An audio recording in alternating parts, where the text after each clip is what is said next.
What if we restart? Don't waste your life letting your love die. I'm talking about you and I, giving this one more try. I'm waiting on you. Oh, I'm waiting on you. Be my bride, honey, I'll wear that tie. I'm talking about you and I, walking down that aisle. I'm waiting on you. Oh, I'm waiting on you. And if we try our best to make it, well, I know we'll be okay. Oh, I'm waiting on you.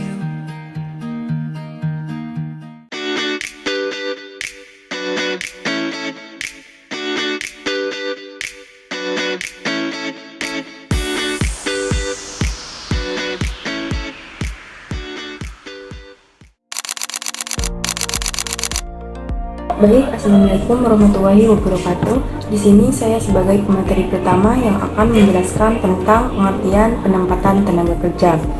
Penempatan tenaga kerja adalah proses menempatkan seseorang pada posisi kerja yang paling sesuai dengan kemampuan, pengalaman, minat, dan nilai kerja yang mereka miliki.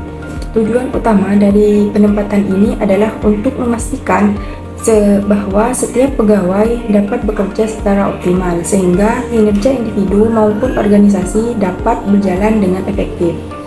Dengan kata lain, penempatan tenaga kerja bukan hanya sekedar mengisi posisi kosong, tetapi memastikan bahwa orang yang mengisi jabatan tersebut itu benar-benar cocok dan mampu menjalankan tugasnya. Selanjutnya yaitu prinsip the right man in the right place. Prinsip the right man in the right place ini berarti menempatkan orang yang tepat pada posisi yang tepat. Dalam penerapannya, ada beberapa hal penting yang perlu diperhatikan. Yang pertama yaitu kompetensi teknis, di mana ini kemampuan dan keahlian khusus yang dibutuhkan untuk pekerjaan tertentu. Yang kedua yaitu soft skill, yang dimana seperti komunikasi, disiplin, kemampuan bekerja sama, dan manajemen waktu. Yang ketiga yaitu kepribadian, apakah karakter seseorang itu sesuai dengan tipe pekerjaan yang akan dijalani. Yang keempat yaitu pengalaman kerja, yang dimana ini membantu pegawai lebih cepat beradaptasi. Dan yang terakhir yaitu kesesuaian minat, agar pegawai menjalankan tugas dengan motivasi dan kenyamanan. Jika faktor ini diperhatikan, maka penempatan kerja akan jauh lebih efektif. Selanjutnya yaitu dampak penempatan yang tepat.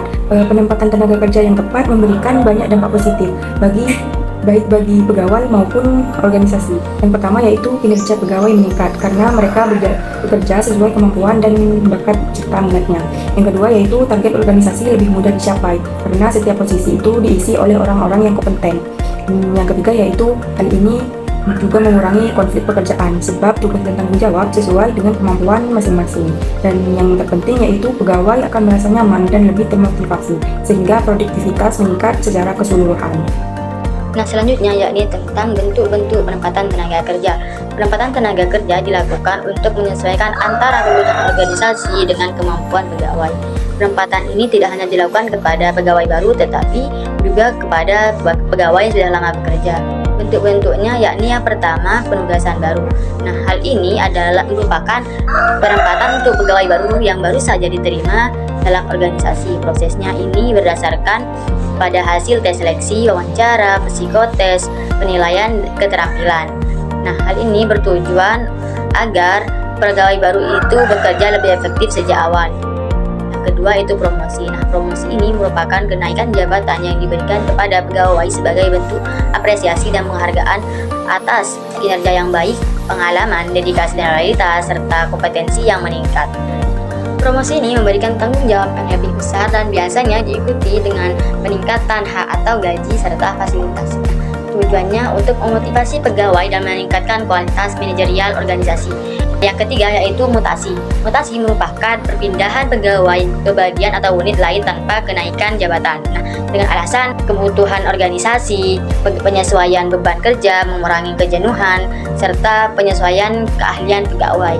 Mutasi ini dapat membantu perusahaan menjaga stabilitas operasional dan pemerataan tugas di setiap divisi.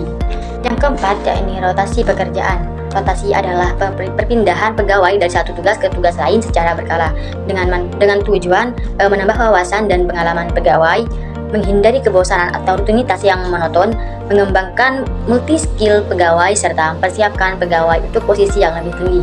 Nah, rotasi ini sering digunakan untuk tenaga kerja yang dipersiapkan untuk menjadi pemimpin di masa depan. Nah, selanjutnya yakni merit system dalam penempatan tenaga kerja. Merit system ini merupakan sistem penempatan pegawai yang mengutamakan kemampuan, kinerja, potensi, bukan karena kedekatan, senioritas, maupun hubungan pribadi. Nah, dasar pertimbangannya yakni yang pertama, kompetensi, kemampuan teknis maupun soft skill yang relevan dengan pekerjaan. Yang kedua, kinerja, yang mana hal ini dapat dilihat dari hasil kerja sebelumnya, seperti pencapaian, target, disiplin, dan kontribusi. Yang ketiga, potensi kesanggupan pegawai untuk berkembang dan memikul tanggung jawab yang lebih besar. Yang keempat, evaluasi objektif menggunakan indikator jelas seperti penilaian kinerja, kehadiran, skor tes, atau hasil asesmen. Merit system ini memiliki tujuan yang pertama, menghindari nepotisme. Penempatan tidak boleh berdasarkan kedekatan ataupun suka tidak suka. Yang kedua yakni mewujudkan penempatan yang adil dan transparan. Nah, semua pegawai tahu bahwa promosi atau penempatan berdasarkan kemampuan. Yang ketiga yakni meningkatkan kualitas SDM. Pegawai yang berkinerja baik akan mendapatkan kesempatan berkembang. Yang keempat yakni menciptakan lingkungan kerja yang profesional. Nah, organisasi lebih sehat karena setiap keputusan berbasiskan data dan kemampuan, bukan perasaan ataupun tekanan. Selanjutnya yakni prinsip syariah dalam penempatan tenaga kerja. Dalam perspektif syariah, penempatan tenaga kerja tidak hanya mempertimbangkan aspek manajemen, namun juga nilai moral dan etika Islami. Nilai-nilai syariah yang harus dijaga yakni yang pertama, al-adil atau keadilan, yang mana tidak boleh ada diskriminasi dalam penempatan, baik karena kedekatan, uang, keluarga, suku, ataupun faktor non-profesional lainnya. Setiap pegawai harus memiliki kesempatan yang sama sesuai kompetensinya. Yang kedua itu amanah. Pihak HR atau pimpinan harus jujur dan bertanggung jawab dalam memutuskan penempatan. Tidak boleh menerima suap dan manipulasi data ataupun memberikan posisi yang tidak layak.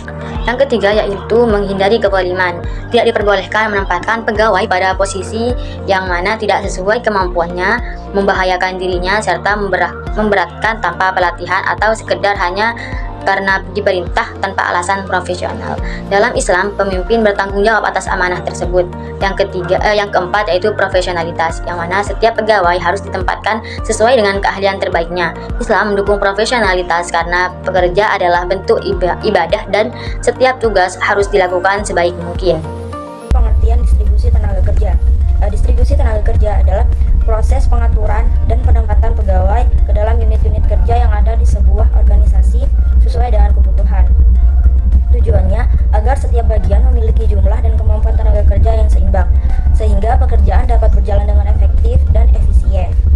Distribusi tenaga kerja tidak hanya soal memindahkan pegawai, tetapi juga memastikan bahwa pegawai ditempatkan pada posisi yang tepat sesuai dengan keahlian dan beban kerja masing-masing unit.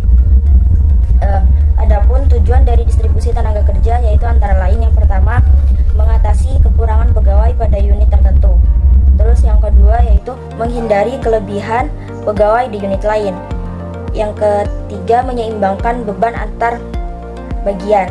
Yang keempat yaitu memastikan kegiatan operasional organisasi berjalan dengan lancar. Dengan adanya distribusi tenaga kerja yang baik, produktivitas organisasi dapat meningkat dan pekerjaan dapat diselesaikan secara optimal. Bentuk-bentuk distribusi tenaga kerja. Distribusi tenaga kerja dapat dilakukan dalam beberapa bentuk, diantaranya yaitu yang pertama, rotasi antar divisi. Rotasi ini dilakukan dengan memindahkan pegawai ke divisi lain untuk menambah pengalaman, meningkatkan keterampilan, serta menghindari kejenuhan kerja. Terus yang kedua yaitu mutasi antar cabang atau unit kerja.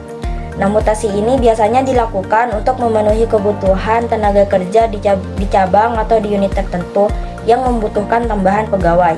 Terus yang ketiga yaitu penambahan tenaga kerja. Penambahan ini dilakukan ketika beban kerja meningkat, misalnya saat perubahan berkembang atau peminatan kerja semakin tinggi. Yang keempat yaitu pengurangan tenaga kerja. Pengurangan dilakukan jika suatu unit memiliki jumlah pegawai yang berlebihan sehingga tidak efisien. Terus yang kelima yaitu distribusi dilakukan secara terencana. Proses distribusi harus direncanakan dengan matang, bukan sekedar memindahkan pegawai tanpa pertimbangan kemampuan, kebutuhan unit, dan dampaknya terhadap kinerja.